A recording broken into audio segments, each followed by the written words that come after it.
안녕하세요. 이시우TV의 이시우입니다.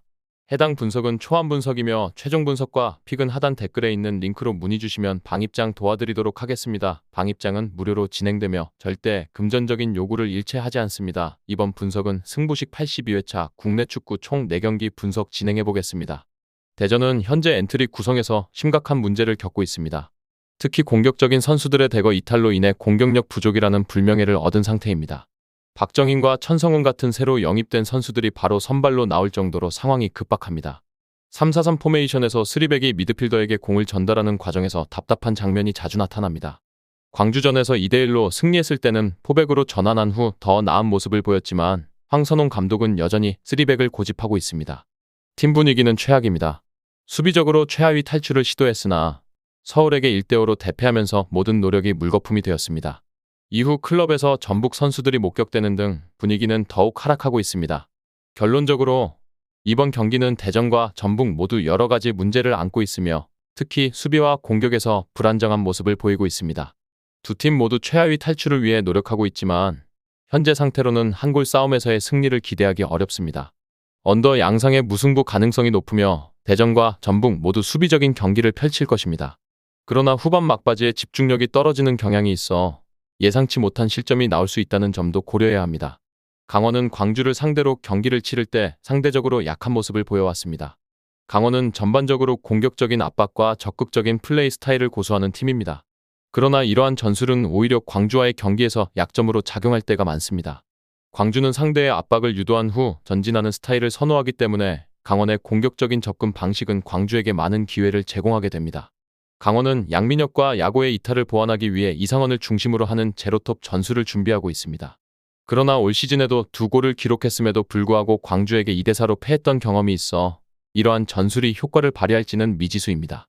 광주 역시 경기를 크게 이기는 경우는 드물지만 꾸준한 성과를 내고 있습니다.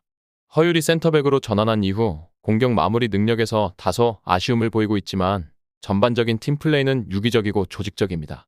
광주는 여전히 약속된 플레이를 통해 유효한 공격 장면을 자주 만들어내며 전술적으로 큰 문제가 없는 팀입니다. 이러한 이유로 광주가 경기를 승리할 가능성이 높아 보입니다. 이번 경기는 다득점 양상의 경기가 될 것으로 예상됩니다. 광주는 상대의 압박을 유도하고 전진하는 플레이 스타일을 선호합니다. 이런 상황에서는 강원이 상성 면에서 뒤처지는 모습을 보입니다. 물론 광주도 결정력 면에서 부족한 부분이 있지만 강원 역시 공격적인 스타일을 유지할 가능성이 큽니다. 이런 상황에서 경기는 난전 양상으로 진행될 가능성이 높으며 결과적으로 적은 골 차이로 승부가 날 것으로 보입니다. 결론적으로 강원과 광주의 경기는 광주의 우세가 예상되지만 다득점의 난전 양상이 될 가능성이 큽니다. 강원의 공격적인 전술과 광주의 전진하는 플레이 스타일이 맞물려 경기 내내 치열한 공방이 이어질 것입니다. 광주의 전술적 유기성과 강원의 공격적인 접근 방식이 어떻게 맞물릴지에 따라 경기가 결정될 것입니다. 광주가 승리할 가능성이 높지만 강원의 끈질긴 공격이 어떤 결과를 초래할지 주목됩니다. 이 외에도 다른 축구 분석과 야구 분석 및 종합 픽이 궁금하시다면 하단 고정 댓글 링크로 문의 주세요. 충북 청주는 현재 공격력을 보강하는 데 많은 노력을 기울이고 있습니다. 팀은 최소 실점 기록을 유지하고 있지만 공격력의 기복으로 인해 리그 7위에 머물러 있습니다. 이를 해결하기 위해 탈레스와 지상욱을 영입하여 공격진을 강화했습니다. 그러나 수비형 미드필더 홍원진의 이탈은 큰 손실로 작용하고 있습니다. 홍원진의 부재로 인해 김선민의 파트너를 찾는 것이 새로운 과제가 되었습니다. 김선민은 수비력이 뛰어나지만 작은 키로 인해 약점이 있습니다. 이러한 상황에서 팀의 역동성이 크게 저하된 상태입니다. 지난 경기에서는 역습에 강한 아산을 상대로 패배했습니다. 반면 이랜드는 최근 공격력이 부진합니다. 최근 3연패 동안 단 한 골만 기록했으며 그마저도 상대의 자책골이었습니다. 김도균 감독은 엔트리 구성을 고정적으로 운영하고 있어 선수들이 지친 상태로 보입니다. 이번 경기에서는 무승부나 충북 청주의 승리를 예상할 수 있습니다. 이랜드는 역습에 약하고 공격력도 제대로 발휘되지 못하고 있습니다. 충북 청주는 홍원진의 이탈로 인해 수비형 미드필더 구성에 어려움을 겪고 있지만 탈레스와 지상욱의 영입으로 공격력을 강화했습니다. 그러나 여름 이적 이후 수비는 여전히 불안정한 상태입니다. 종합적으로 볼 때 충북 청주는 공격진을 보강하면서 강해졌으나 수비진의 불안정함을 해결해야 합니다. 이랜드는 공격력 부진과 선수들의 피로가 겹쳐 어려움을 겪고 있습니다. 이러한 상황을 감안할 때 충북 청주가 경기를 유리하게 이끌 가능성이 있지만 두 팀 모두 현재의 약점을 극복하는 것이 중요합니다. 이번 경기는 양 팀의 수비와 공격에서의 문제 해결 여부에 따라 결과가 달라질 것입니다. 충북 청주는 공격에서의 보강이 효과를 발휘할 수 있지만 수비에서의 약점을 어떻게 보완할지가 관건입니다. 이랜드는 선수들의 피로를 해소하고 공격력을 회복해야 할 필요가 있습니다. 안산은 최근 경기에서 수원 삼성과 1대1로 비겼습니다. 이 경기에서 안산은 골키퍼의 6탄 방어와 시간을 끄는 전략을 사용하며 매우 절박한 모습을 보였습니다. 하지만 전남과의 경기에서 같은 전략을 반복하기는 어려울 것입니다. 전남은 특정한 주포는 없지만 모든 선수가 득점력을 가지고 있어 안산에게 위협적입니다.